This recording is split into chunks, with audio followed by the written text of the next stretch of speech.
invitamos al doctor Carlos Uribe, socio en Uribe Yáñez, el doctor Jorge de los Ríos, socio en Pose Herrera Ruiz, al doctor Jorge Jekyll, socio en Jekyll Montoya Abogados, y al doctor José Miguel de la Calle, socio de Garrigues, quienes hablarán sobre litigio predatorio y libre competencia. Modera la doctora Olga Mutis, asociada en Brigard Urrutia.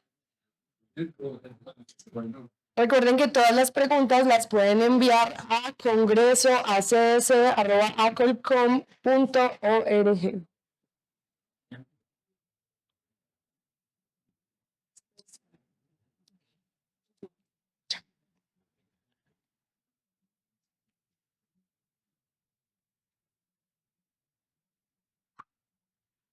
Bueno, buenas tardes a todos. Empezamos este panel hoy sobre litigio predatorio, una figura muy pues de moda, digamos, está recientemente abierta esta discusión debido a que la superintendencia ha abierto algunas investigaciones respecto a la figura y estamos empezando entonces a cuestionarnos sobre cuál debería ser esta figura, si debería ser una práctica contraria a la libre competencia, si debería regularse desde competencia desleal, pero en la preparación de este panel, con estos ilustres personalidades de la libre competencia, digamos que decidimos primero preguntarnos si debería en efecto ser una conducta en sí misma, si debería el derecho a la competencia fijarse en esta conducta como obstrucción a competidores, como aumentar, con ese efecto de aumentar los costos de un competidor, bien sea para mantener la posición de dominio en el mercado, para expandirla, para impedir que entre un competidor en el mercado.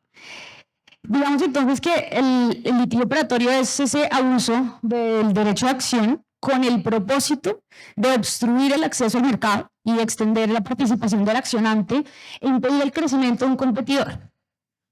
En otras jurisdicciones se ha tomado como una conducta en particular de una práctica contraria a la libre competencia. Y digamos, voy a traer a colación solamente dos. Quisiera hacer esta introducción breve. Una es en Estados Unidos, donde surgió y empezó, y los elementos que se plantearon en el caso Prey son que la demanda, los dos elementos para probar que la conducta existe y se presentó en el mercado, son que debe carecer, las demandas y las acciones judiciales deben carecer objetivamente de fundamento legal. En el sentido que, bueno, ¿cómo se define qué es fundamento legal y cuándo una demanda tiene fundamento legal o no? Como lo definió la autoridad en Estados Unidos fue que ningún litigante razonable podría esperar de forma realista un resultado favorable en cuanto al fondo de esa decisión. Y el segundo elemento en Estados Unidos fue la intención de interferir en las relaciones comerciales de un competidor, ese objetivo previo, esa visión, propósito, intención de obstruir el mercado. En Perú, por ejemplo, otra jurisdicción importante, porque esto lo replicó también la comunidad andina y particularmente el tribunal, fue tomada como una conducta de abuso de posición dominante. Se consideró que era necesario tener posición de dominio para poder como probar esta conducta, y los dos requisitos fue el uso reiterado de acciones legales, que fíjense que no estaba en el tema en Estados Unidos, y la segunda es la utilización abusiva de dichas acciones, que se ve desde dos puntos de vista: si que la demanda carezca de fundamento legal por un lado, y por otro, que tenga esa intención de afectar a competidores en el mercado. Entonces, digamos, con este panorama de cómo se ha restringido y tomado esta conducta, le doy la palabra primero al doctor Carlos, que es un abanderado de que esta sea una práctica en el régimen de competencia, para empezar con este panel. Muchas gracias, Olga. No sé si un abanderado del que esto tiene que ser una práctica, no sé si tengo ese título. Pero la respuesta es sí, claro que hay una práctica que es restrictiva a la competencia y que se puede dar mediante el uso de acciones judiciales o acciones administrativas. Esto pertenece a un grupo de comportamientos Hemos visto también el pay for the lie, que simplemente es, claro, usted también puede llegar a una conciliación y afectar la libre competencia. Y delante de un juez. Muy bien. Entonces, esto está dentro de un marco de comportamientos que efectivamente pueden ser restrictivos de la competencia. Ahora, no es que yo sea un abanderado, es que digo, esto se usa de forma excepcional, pero el hecho de que sea excepcional parte de la premisa que existe. Entonces, claro, sí existen prácticas restrictivas de la competencia relacionadas con litigio predatorio. Ahora, esto va a generar, creo que en el panel, un punto de discusión es qué pasa con el derecho de acción versus el derecho de la competencia.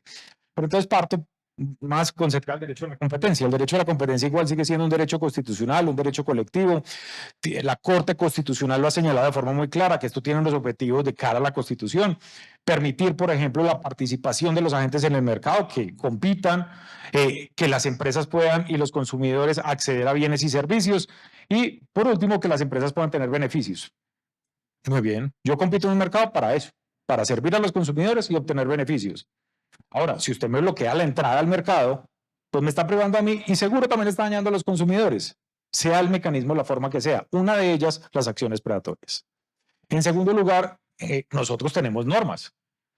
Entonces, claro, habría una pregunta y no la voy a desarrollar ahora, pero sería la prohibición general en este marco. Eso nos puede generar solo como un comportamiento individual. Si está dentro de un conjunto, pues podría analizar cuál fue la estrategia que incluyó el elemento. Válido. Ahora, como abuso de posición dominante, tanto la comunidad andina, el artículo 8º, literal G, y el artículo 50 al de 2153, numeral 6º, hablan de obstruir la entrada de competidores al mercado. Claro, tanto si usted lo obstruye o no permite que se desarrolle esa actividad en el mercado, pues puede estar abusando de su posición dominante. Y claro, es que interponer acciones puede afectar el desarrollo de un agente del mercado. Y voy a ir con un ejemplo. Usted ya dijo cuáles eran las características que tenían. Entonces, voy a dar un ejemplo, no lo voy a decir literalmente, pero es un caso relacionado con una decisión en España, donde para mí por lo menos es bastante claro. Una compañía titular de una patente termina demandando a una empresa de genéricos que estaba entrando. Su comportamiento frente al juez fue muy simple. Mire, yo le solicité una información y no me la entregó para poder verificar si me estaba violando o no la patente. Y dentro del comunicado yo le dije que si no me entregaba la información iba a presumir que efectivamente me estaba violando mi patente. Así acudió al juez. El juez recibió esto, hubo unos peritos, los peritos dejaron la duda que podía ser, no tenían la información de la otra parte, obviamente, de la empresa de genéricos, y al final el juez decretó la medida cautelar. La medida cautelar consistió en que el agente no podía seguir fabricando el medicamento. Claro, afectó la entrada de este agente en el mercado, pero además la disminución de precios para el consumidor. La otra versión del punto es que era lo que había hecho la otra parte. La empresa de genéricos había dicho, sí, con mucho gusto, yo le entrego la información y las muestras de mis productos, pero firmemos un acuerdo de confidencialidad. No firmó el acuerdo de confidencialidad. La empresa genérico le insistió, no solo que le había solicitado, sino que varias veces le insistió que, mire, yo estoy dispuesto a que usted revise que yo no le estoy violando su patente. Firmemos el acuerdo de confidencialidad. Eso nunca se lo dijo al juez. Ya cuando el juez se enteró, revocó la medida cautelar, pero ya habían pasado 2 o 3 meses.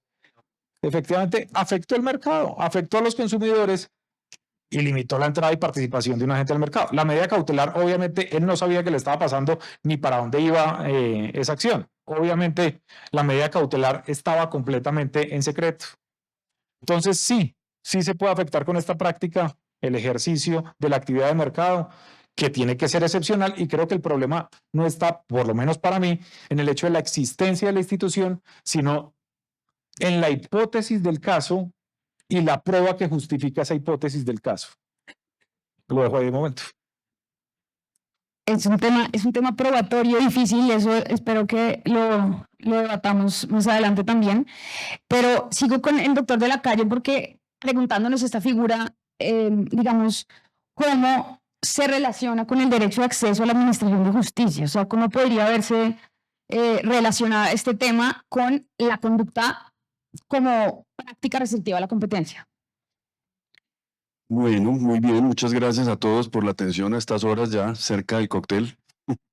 Espero que logremos mantener la atención de todos con este tema. Yo empezaría por decir lo siguiente, yo creo que Carlos tiene razón en que eso existe, es decir, después de muchos, no digamos cuántos años de experiencia profesional, incluyendo como litigante, y seguro que es la misma experiencia de muchos de ustedes, uno podría decir que litigio dilatorio, litigio tendiente a generar una perturbación en la contraparte, un hostigamiento más allá de la pretensión principal, pues como tal existe. Yo lo que soy es escéptico de que debamos construir una institución que como tal se llame litigio predatorio o litigio anticompetitivo, porque me parece que pone en aprietos la construcción conceptual y pone inclusive en riesgo el derecho fundamental al acceso a la justicia.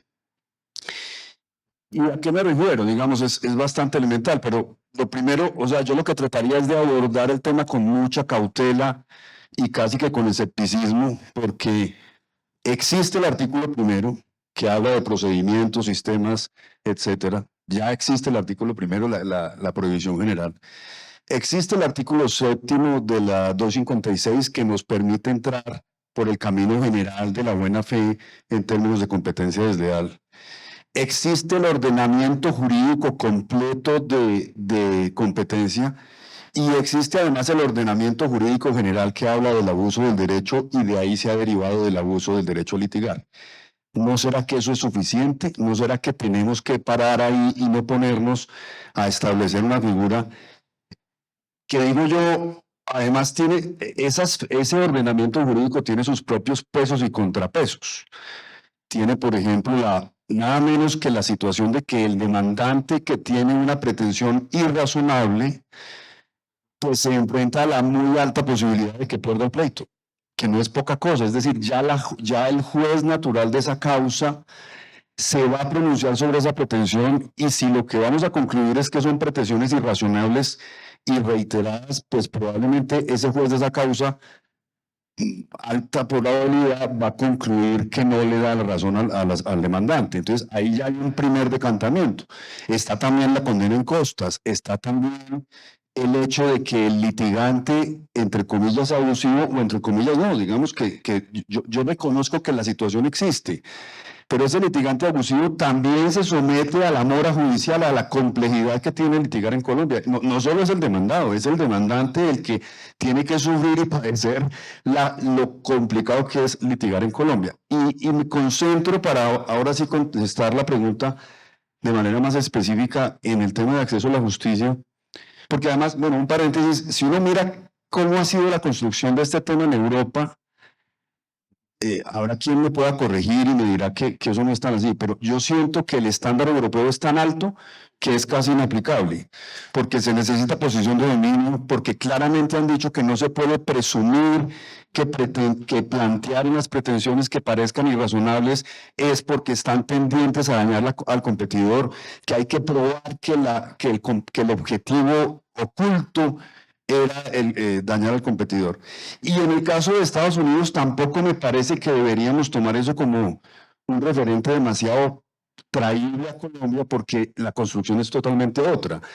Allí como está más bien es el estándar este de Norbert Pennington, que lo que busca es crear una inmunidad para aquel que quiere hacer lobby político digamos, en contra de mi competencia, porque se sostiene por la Corte que la actividad política o extracomercial es distinta a la competencia y ajena a la competencia. Entonces me parece que lo único que hicieron en Estados Unidos con el sham litigation fue construir un elemento para deshacer la inmunidad que viene del principio de Norbert Pennington. En Colombia la cosa es distinta porque tenemos todo ese marco jurídico que acabo de mencionar y ahora sí concluyendo, está el tema del acceso a la justicia. Yo no quisiera en ninguna circunstancia poner en riesgo el derecho a acceder a la justicia. O sea, yo no quisiera imaginarme que una decisión de una autoridad judicial o administrativa, por ejemplo, que no es el juez natural de la causa, se arrogue el derecho de pronunciarse sobre lo no razonable de una pretensión ajena, de una causa ajena, y por ejemplo, con base en ello, tome una medida cautelar que consista en le doy la orden de que no presente más demandas. Supongamos un caso de demandas reiteradas y que la autoridad, porque yo siento que es razonable el concepto, pero cuando lo traigo a la práctica me parece muy complicado, me parece muy difícil no poner en riesgo el derecho al acceso a la justicia y me parece muy subjetivo, porque es que me parece que eso de que una cuestión es irrazonable y pronunciarse sobre ello aún antes de que el juez natural se ha pronunciado. Por ejemplo, yo me pregunto qué pasa si una autoridad administrativa toma la decisión de que hay una sanción por litigio abusivo y 4 años después gana el pleito. Y entonces, y lo gana allá en el juez natural, que es el que definitivamente tiene una voz principalísima sobre lo razonable de ese comportamiento. Eso ahí como para revolver un poquito.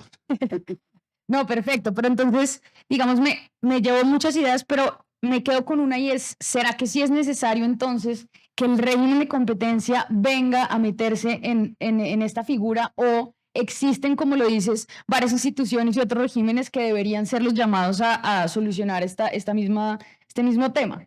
Eso es lo que dice el doctor Miguel, entiendo que no es la posición, pero paso entonces de este lado a preguntarle a Jorge. Doctor Jekyll, yo sé que tiene también usted una visión de que esto podría ser más bien temeridad en un punto. Entonces le pido cuál es su concepto sobre este par de intervenciones. Vale. Definitivamente estoy mucho más del lado, definitivamente estoy mucho más del lado de José Miguel que del lado de Carlos. Es decir, yo sí creo que, pues, es decir, las tesis europeas, las tesis de Estados Unidos, las tesis, sí, son muy atractivas y suenan muy bien. Y nos sonaremos muy europeos o muy gringos diciéndolas. Pero, ¿tenemos nuestras propias instituciones? Yo creo que sí. Y yo creo que el tema ya está inventado. Y está inventado hace tiempos. Es decir, si miro la Constitución en el artículo 95 dice que no se puede abusar de los derechos propios. Y si miro la jurisprudencia de la Corte Constitucional y de la Corte Suprema, sí, muchos años atrás, sino sentencias recientes, el tema del abuso al litigar no es nuevo. Entonces, no necesito irme para lados que no son y crear figuras para reprender cuando existe un litigio abusivo, cuando claramente es infundado y nadie hubiera llegado a interponer una acción o hacer una actuación que claramente se ve que es infundada. Pero lo que sí no creo que se deba poner en riesgo es el derecho de acción. Es el derecho de poder acudir ante una autoridad, ante un juez, incluso ante una autoridad administrativa, a cuestionar la conducta de otro, que seguramente será mi competidor y seguramente puedo estar pensando o no pensando que está haciendo cosas indebidas. Pero poner en riesgo ese derecho fundamental, y es más, poner en riesgo el derecho a equivocarme, me parece absolutamente peligroso. Es decir, yo puedo, de hecho, el 100% de los pleitos alguien pierde y está equivocado. ¿Es desleal o es anticompetitivo el que pierde porque se equivocó? No. Entonces, existen caminos para corregir eso. Ahora, que estoy obstruyendo a mi competidor. ¿En qué proceso? Y voy a poner un ejemplo muy simple que seguramente muchos de nosotros hemos vivido. ¿En qué proceso de competencia desleal no estoy poniendo en duda a mi competidor para que deje de hacer lo que está haciendo y compitiendo de esa forma? En el 100%. ¿Eso puede obstruir la competencia? Pues seguramente si gano, sí. ¿Es restrictivo si pierdo? No, posiblemente no. yo soy el grande en el mercado, tengo que aguantarme que otro empiece a hacer cosas que podrían ser cuestionables o que podrían no estar de acuerdo o con las que yo podría no estar de acuerdo. No, creo que tengo el derecho a cuestionarlo también. Y tengo el derecho a buscar pronunciamientos. ¿Eso es litigio predatorio? Pensaría que no. ¿Puede ser temerario? Posiblemente, de pronto sí. En ese caso, existen acciones naturales, como las de responsabilidad civil, donde esa persona que ha sido afectada puede ir al juez y pedirlo. Incluso, en el ejemplo que decía José Miguel, ¿tiene posibilidades de defensa? Sí, claro. ¿Cuál? Presente excepciones y presente una demanda de reconvención. ¿Por qué? Porque me está causando perjuicios con lo que está haciendo. ¿Eso podría hacerlo contrademandar? Claro que puede contrademandar. Entonces no tengo necesidad de inventar acciones de competencia desleal por litigio predatorio o figuras que pueden sonar muy sofisticadas, pero que realmente desbordan y no son necesarios dentro de todo el arsenal jurídico que existe, incluso en el Código General del Proceso. Bueno, y cierro esta primera ronda de opiniones con Jorge. Bueno, yo ya veo a Alejandro Ibarra haciéndole a Jorge así. No, eso no es verdad, eso no es verdad. Bueno, yo lo que creo es, yo iba un poquito más allá, yo creo que ni existe. El litigio predatorio no existe, pues es entendible el concepto, pero llevarlo a la práctica es casi que imposible. Comenzando porque cuando han traído el concepto tanto en Estados Unidos como en Europa, como a nivel de la comunidad andina y aún a nivel de la superintendencia, no coinciden las tesis de los elementos que se requieren para ello. En algunos lados hablan de que se necesita posición de dominio en el mercado, en otros no. En algunos lados hablan de que debe ser una demanda completamente infundada, temeraria, de mala fe, donde a los ojos de cualquier abogado sería inadmisible. En otros lados hablan de la sistematicidad, donde deben ser repetidas acciones. Tampoco hay una distinción si las acciones tienen que ser contra el afectado o pueden ser otro tipo de acciones contra actos administrativos de las autoridades. Entonces, no hay digamos, no hay una uniformidad en cuáles son los elementos que se deben reunir para considerar que un litigio puede ser predatorio.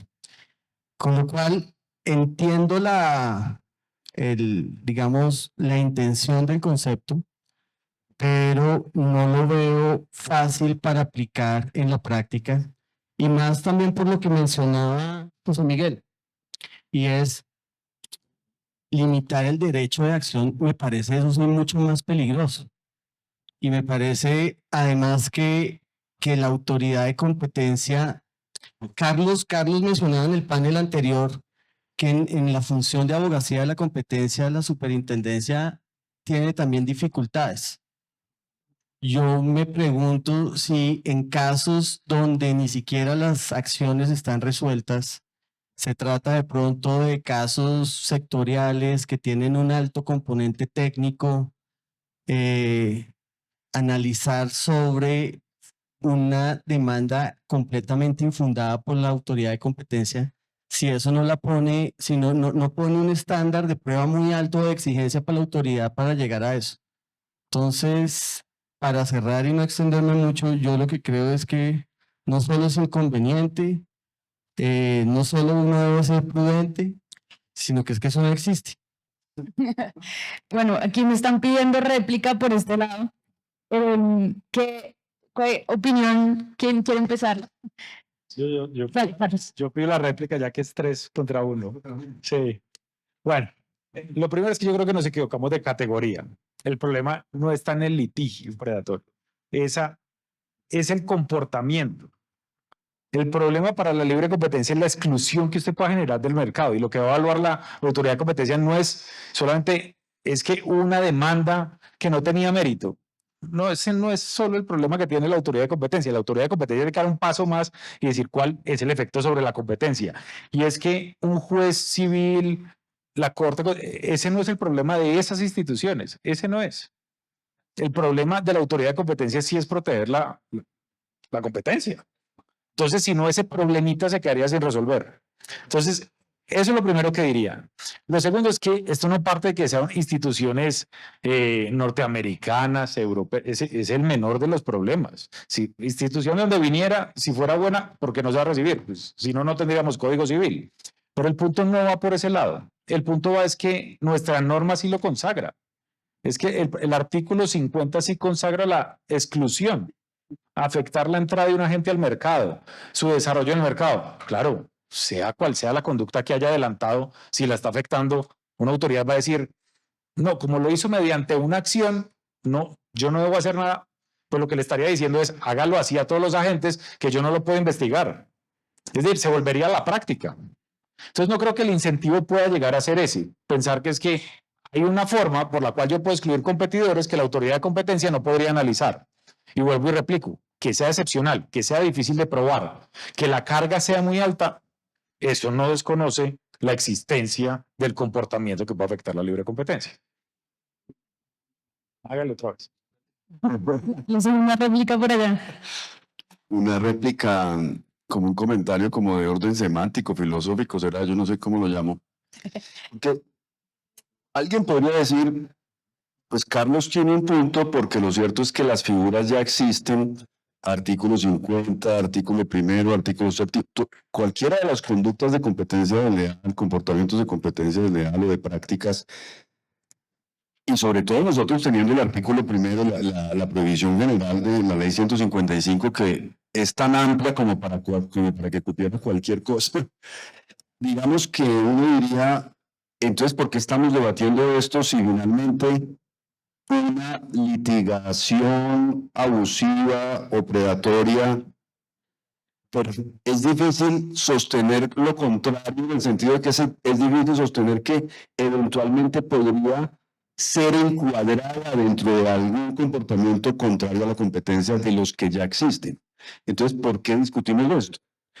Entonces yo me respondo y digo, hombre, porque cuando uno crea un concepto y le da una categoría jurídica autónoma, asume nuevos riesgos, por ejemplo, de que los estándares con los cuales se establece si hay o no litigio predatorio, resulten siendo más suaves o más estrictos o diferentes de alguna manera que las figuras que ya existen. Por eso, aunque parezca una cuestión meramente teórica y semántica, yo sí creo que hay que intentar resistirse al máximo de construir la idea de que hay una figura nueva del derecho de la competencia que se llama el litigio predatorio, porque entonces creamos la idea de que esa figura nueva puede tener requisitos distintos y puede de pronto tener menos exigencia frente al derecho fundamentalísimo de acceso a la justicia.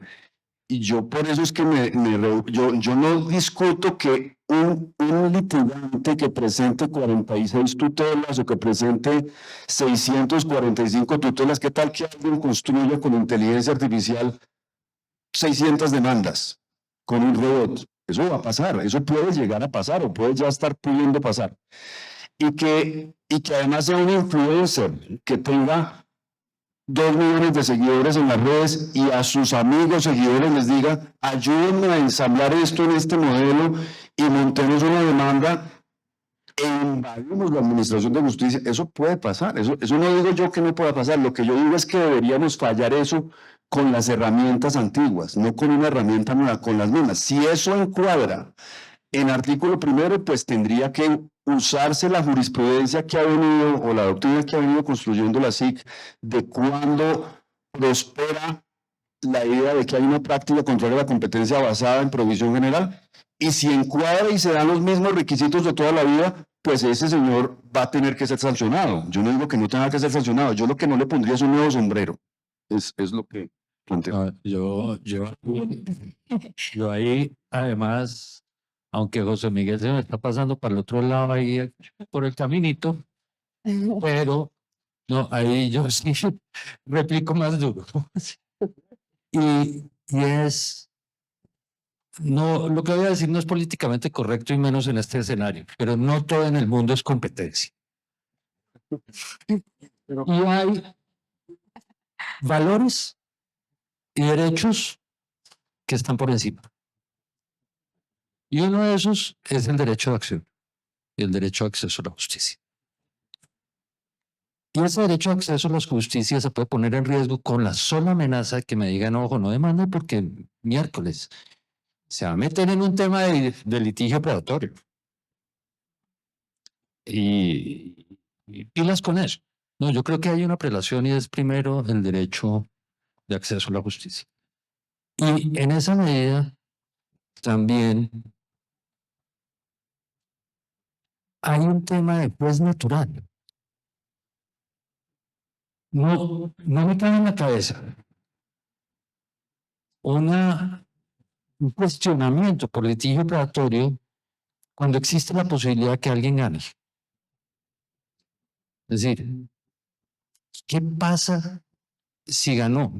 ¿Puede quien está evaluando el tema del litigio predatorio analizar todas las demandas o todas las peticiones que está cuestionando para ver si realmente son absolutamente infundadas o no? ¿O eso le corresponde más bien al juez natural? Con un ingrediente adicional. Es que esa evaluación que haría sin que haya un pronunciamiento del juez natural y poniendo de lado el tema de facultades y de competencias para hacer, será un ejercicio prospectivo, porque es que el juez natural aún no ha decidido. Entonces, vale también la amenaza o la adivinanza de decir, es que yo creo que podría llegar a fallar en ese sentido porque va a pensar que es absolutamente infundada la acción. Yo creo que no. Y en esa medida, siendo purista, vuelvo al principio. Para eso existen las figuras de litigio abusivo y si usted se vio perjudicado, inicia una acción por ese camino.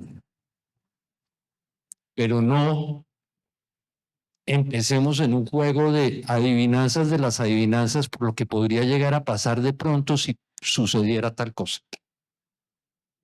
De acuerdo. Yo creo que están claras las posiciones generales en este panel, pero quería corregir un poco el tema probatorio también. ¿Cuáles son las implicaciones de si esta conducta se considerara como una anticompetitiva, a pesar de que entendemos que su posición es que no existe, pero si existiera, digamos, cuáles son esos problemas de cómo se prueba? O sea, ¿cómo iría yo a decir cuáles deben ser los elementos de una conducta como estas si existiera? Pues es que es difícil hablar de cuáles serían los elementos si existiera cuando no existe. Pero yo estoy un poquito con lo que mencionaba José Miguel en el sentido de genera mucha dificultad y el tema de derecho a la competencia ya es muy gris para seguir introduciendo conceptos innecesarios, porque es que las normas ya tienen los conceptos que son necesarios. Claro. Y dentro de nuestro régimen, el concepto necesario es que hay unas conductas que se consideran anticompetitivas como son las de obstrucción. ¿Sí? Y ya le corresponderá, digamos, a la autoridad de competencia ver de qué manera esa conducta de obstrucción se da, pero no necesariamente calificando sobre la viabilidad de el ejercicio legítimo del derecho de acción. ¿Sobre cuál de esos dos entonces debería encuadrarse, si debería encuadrarse en alguna de las existentes? Yo creo que sería sobre todo un tema de intencionalidad, de querer demostrar que se quiere sacar del mercado a alguien a punta de eso. Pero me parece que el estándar de la prueba para eso sería muy alto. Porque, ¿cómo? Porque es que además el fin legítimo de competencia es ganar, ¿no? Y lo que se sanciona son los medios. Pero a mí me cuesta es pensar que el ejercicio de una controversia que admite debate, mejor dicho, para que la autoridad de competencia, hablarlo en general, considere un litigio predatorio como práctica restrictiva de la competencia, para mí sería necesario que la demanda no admite ningún debate. Pero si admite un debate, mejor dicho, aún si un abogado le dice a uno tiene 20% de probabilidades de éxito de que la acción prospere, yo creo que es completamente legítimo ejercerla, aunque tenga pocas probabilidades. Si ya le dan a uno el 20%, eso ya es algo. Entonces, el estándar sería demasiado alto y sobre todo y era lo que quería complementar con la parte anterior, yo creo que estos son de esos conceptos que llevan hacia que el tema sea cada vez más subjetivo. Y no solo afecta un derecho fundamental como el derecho de acceso a la justicia, sino que menoscaba las garantías procesales, no solo en el pleito que se está dando, sino aún también en la defensa de una investigación ante la autoridad de competencia. Carlos, si seguimos, la dificultad de probar la conducta, la dificultad de encajarla, hace que no debería ser perseguida por un lado y por el otro, ¿en cuál la encajarías y cuáles deberían ser los elementos entonces si sí tuviera que existir? No, es que el problema, para ponerlo claro, el problema es del lugar. El problema es que la autoridad de competencia no puede evaluar un abuso del derecho, porque es que el principio del abuso del derecho es que obviamente existe el derecho. Entonces, claro, que lo puede evaluar entonces un juez, que lo puede evaluar otro juez, pero la autoridad de competencia no podría evaluarlo. El problema es del lugar. No. Pues es claro. Sí, sí es del lugar, porque es que la superintendencia no es juez, entonces el lugar es el judicial. Y tendría que probar, y cuando haces la pregunta de cuál sería la prueba, en mi opinión, solo hay una prueba. La providencia judicial que dice que esa persona usó el derecho a litigar. Claro, pero esa pues sería la prueba si no se considerara que el elemento para probarla es la intención, porque más allá de la decisión... Ese es el segundo elemento. El primer elemento es que ejerció abusivamente su derecho de acción. Y el segundo elemento, y ese lo prueba con la providencia judicial. Ya está fixando Ese elemento, no me estoy pasando. Y el segundo elemento es que era con la intención de obstruir la participación de alguien en el mercado. Esos, si existiera, tendrían que ser. Pero primero tendría que probar que la persona abusó de su derecho a litigar, y ese abuso del derecho a litigar solamente lo puede decretar un juez. Pues ahí yo encuentro un problema muy serio, y es que solamente le está dado a los jueces señalar la existencia de un abuso del derecho. Sí, el derecho a litigar es muy importante, sí. Pero No. entonces, ojo, no, la autoridad también, usted tiene el derecho a fijar los precios que quiera. ¿Sí o no? O ahí sí me va a decir depende. A fijar el precio que quiera. Totalmente. Exactamente. Eso no es abuso del derecho a litigar. No, bueno. Es que es abuso al derecho a litigar. Vamos por partes. Creo que sea, mejor dicho, no solo es abuso del derecho a litigar, que yo puedo abusar al derecho a litigar con una sola demanda. Sí, estoy de acuerdo.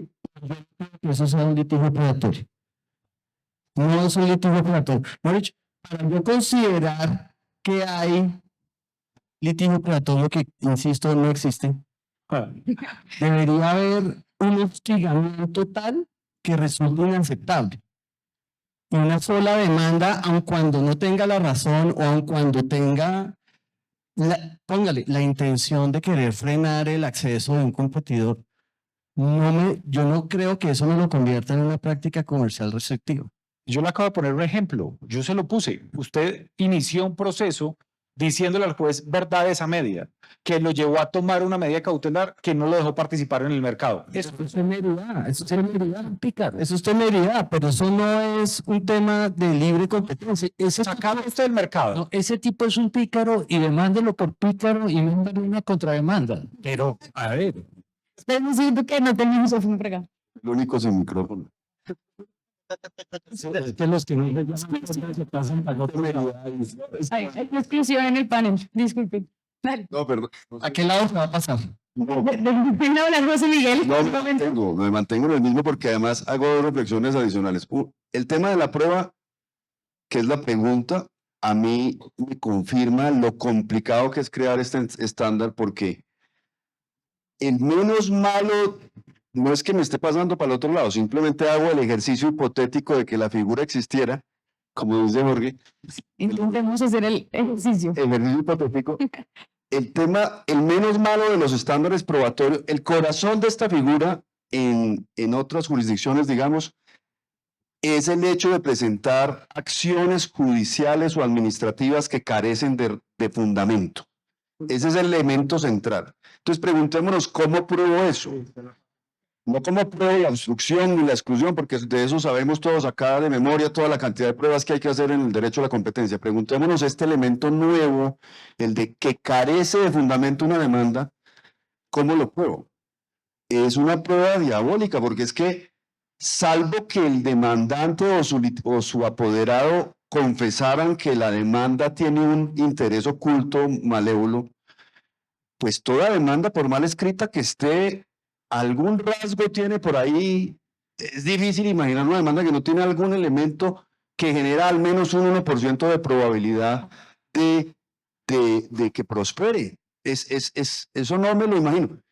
Tal vez el único estándar medianamente o el menos imperfecto es este que se inventaron los gringos, que es ese de traer un litigante imaginario, razonable, pero eso cómo se construye, me imagino que sería un perito o un jurado de expertos legales, pero entonces imaginémonos aquí en Colombia, los peritos jurados terceros legales serían colegas nuestros que van y presentan un dictamen diciendo, a mí me parece que esta demanda carece de toda razonabilidad. Eso sería una locura, es decir, someter el derecho a que otro profesional opine sobre la razonabilidad de una demanda ajena me parece muy difícil. Y quería agregar otro elemento que me parece que ha faltado mencionarlo con un poquito más de concreción, que es en el ámbito internacional, y alguna vez estudié eso por otro tema muy interesante, que es en el ámbito internacional, y yo no lo veo tanto en lo nacional, se construye mucho sobre la idea del derecho a tener defensa, el derecho a tener apoderado, el derecho, es decir, como un elemento del debido proceso y del derecho a la defensa, un elemento central es mi derecho como parte, demandante o demandada, a tener una defensa jurídica, a tener un profesional que defienda mis intereses.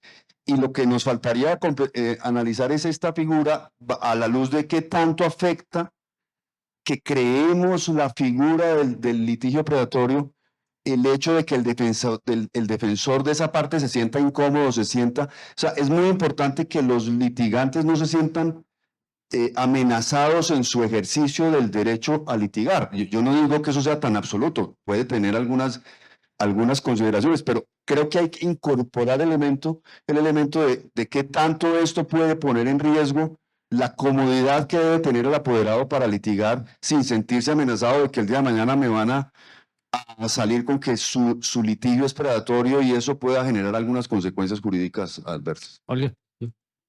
Sigue, Jorge. Sí, dos comentarios. Uno, frente a lo que dijo José Miguel, es el tema de la prueba diabólica y que el tipo fue de malo que lo estaba haciendo. A eso hay que agregarle un elemento y que perdió. Es decir, no solamente es que es malo, sino que perdió. Porque si gana, era predatorio o tenía razón. Número uno. Y número dos, ese perito legal o ese panel de peritos legales ya existe. Se llama juez. ¿Ibas a decir algo? No.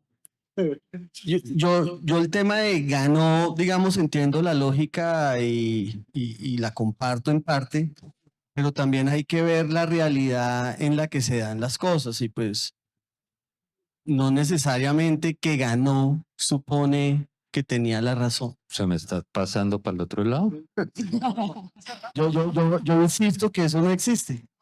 Los dos. Pero no, pero es que me preocupa es que aquí intentemos configurar una figura dándole cuáles son los elementos cuando precisamente no existe. No, ahora sí se pasó.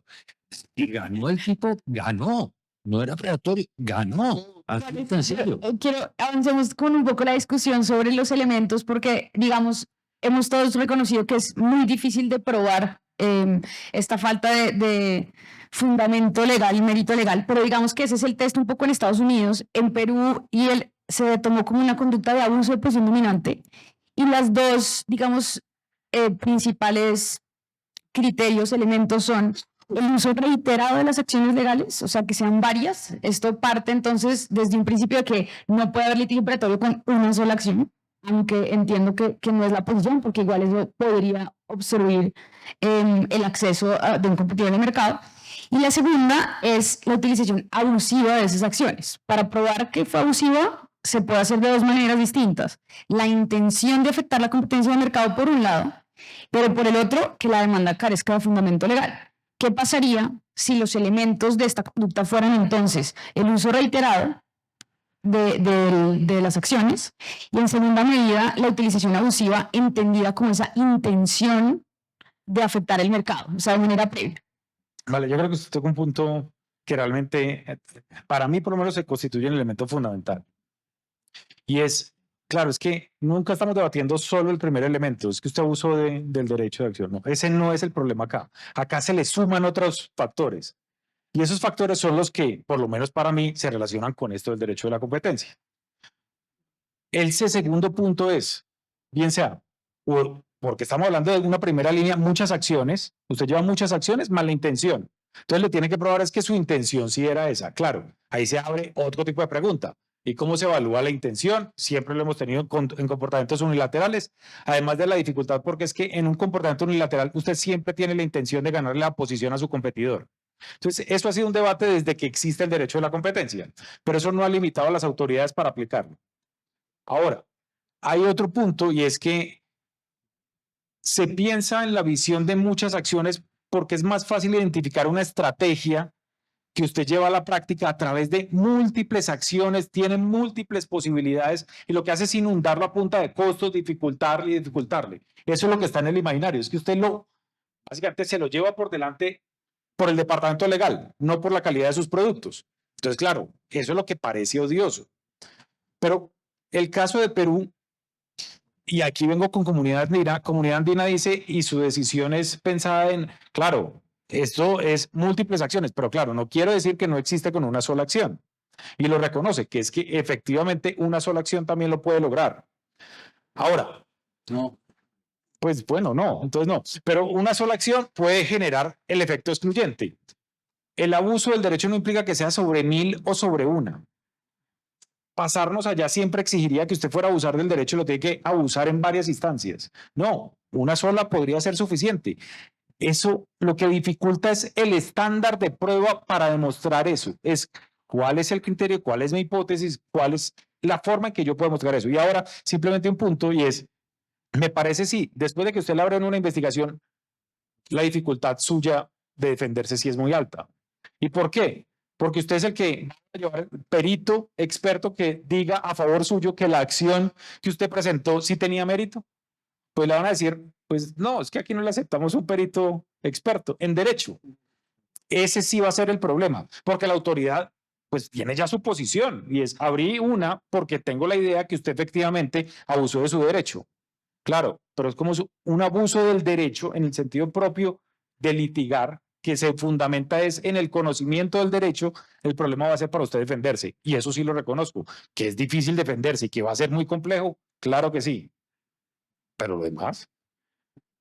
Jorge, probatoriamente, con una acción se podría generar esta conducta, digamos, primera pregunta, y segunda, ¿es necesaria la posición de dominio para poder generar este efecto exclusorio de un competidor en el mercado por litigio predatorio?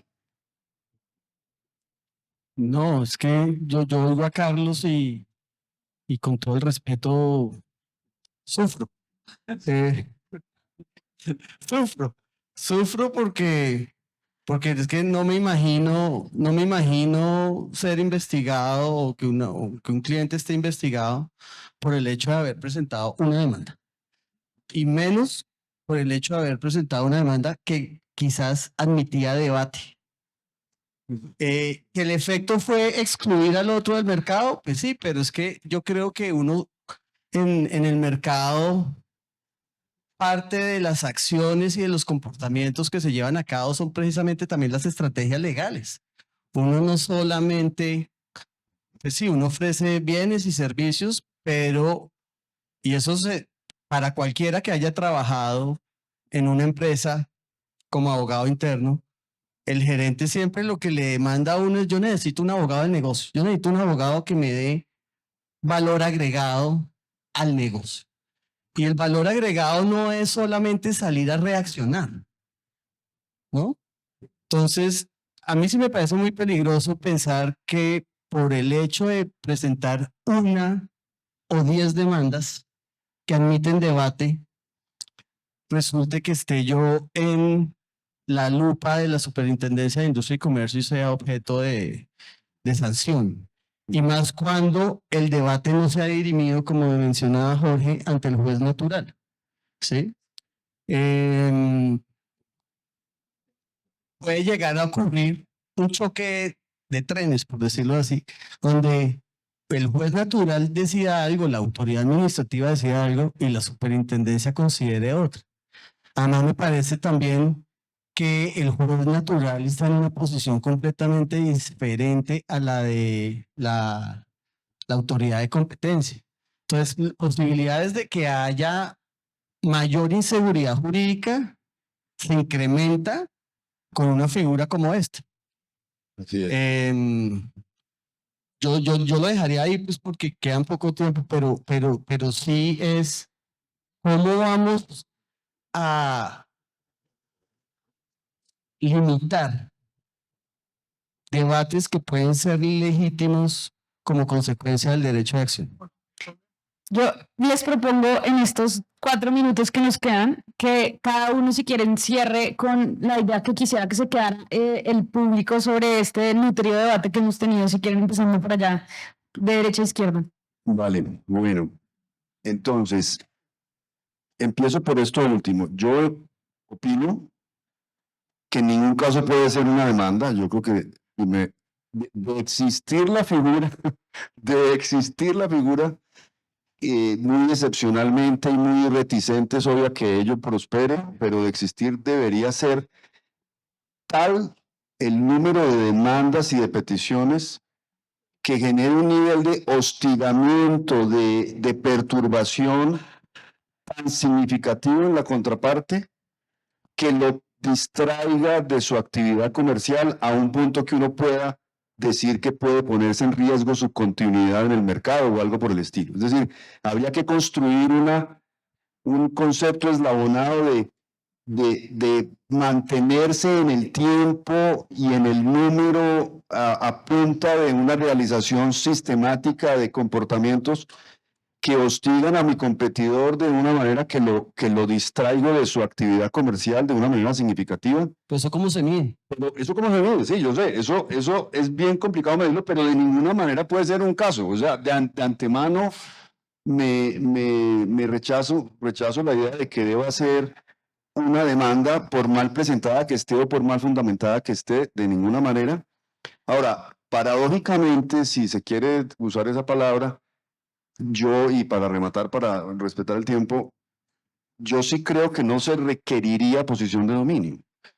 ¿Por qué? Porque la posición de dominio es una figura del mundo de lo económico, del mundo de lo jurídico económico, donde el dominante ejerce su posición de dominio a través de fijar precio, expandir mercado, conseguir distribuidores, actividades que son propias de la actividad mercantil. Litigar no es eso, litigar es una cosa extra comercial, es una posición más bien de poder. Es decir, lo que habría que crear un concepto de un agente del mercado que tiene una posición privilegiada de poder litigioso, por alguna razón, porque tiene, como yo decía, seguidores en las redes, o porque tiene un acceso a la justicia, o porque tiene un ejército de abogados ya de planta, alguna cosa que haga que construyamos una idea que sería paralela o similar a la posición de dominio, pero no tiene, a mí no me convence la idea de que tenga que tener posición de dominio. Eso no me parece que tenga nada que ver con la figura, sí, de existir. De existir. Jorge, si quieres cerrar. No, pero a mí también me dejan. Tranquilos. Pues con lo que, si seguimos con la tesis con esta, ojo, no vayan a presentar demandas de competencia desleal y ni se les ocurra presentar solicitudes de medidas cautelares, porque eso puede obstruir al demandado en su facultad de participar en el mercado. Entonces, y basta con una, no tienen que ser más. Tengan cuidado con eso. Se cambió completamente, yo cierro con eso. Jorge se cambió completamente, ya. Bueno, lo dije en tono irónico. Ya, tiene que advertirlo, tiene que advertir. Que nadie será censurado. Tranquilo, dale. No, yo creo que mi posición es clara, pero cierro con esto. Imagínense que hay conductas que pueden dar lugar a la violación de varios regímenes a la vez y el afectado está completamente legitimado para adelantarlas todas. Entonces empezamos a correr el riesgo de que todo eso se entienda como un hostigamiento, lo cual a mi modo de ver resulta inaceptable. Gracias. Y cerramos con Carlos. Vale. Yo creo que es que la aproximación no es la correcta. No es un problema. Entendimos. No, por eso, pero es que no es un problema de si usted tiene probabilidades de ganar. No, es que eso no es lo que va a discutir la autoridad de competencia. No, es que ahí viene el punto. La autoridad de competencia no se va a meter en las probabilidades que usted tenga de éxito en un proceso. Lo que va a probar la autoridad de competencia es que usted tomó un caso, lo llevó, pero que es que el caso tenía el punto tal que usted lo único que buscaba con eso era excluir a un agente de mercado, a sacarlo. Sea uno o sean 10, yo no creo que exista una excepción al derecho a la competencia porque usted encontró un mecanismo hábil para excluir a un competidor de forma ilegal. Sea una acción o sean 10, para mí eso no genera el efecto sobre la competencia. No, entonces el grande tiene que dejar de cascar por ser grande. O sea que tiene mérito. Entonces, No, no tiene el un tipo problema. tiene el derecho a cuestionar No, pero solo si es temerario o no. póngase en el punto es que la acción no tiene mérito. Realmente no lo tiene. Ya no cerraron. No lo tiene. No lo tiene. Oigan, yo creo que podemos cerrar este panel. Muchas gracias. Creo que queda claro que no está claro nada. No hay una posición. Muchas gracias a todos.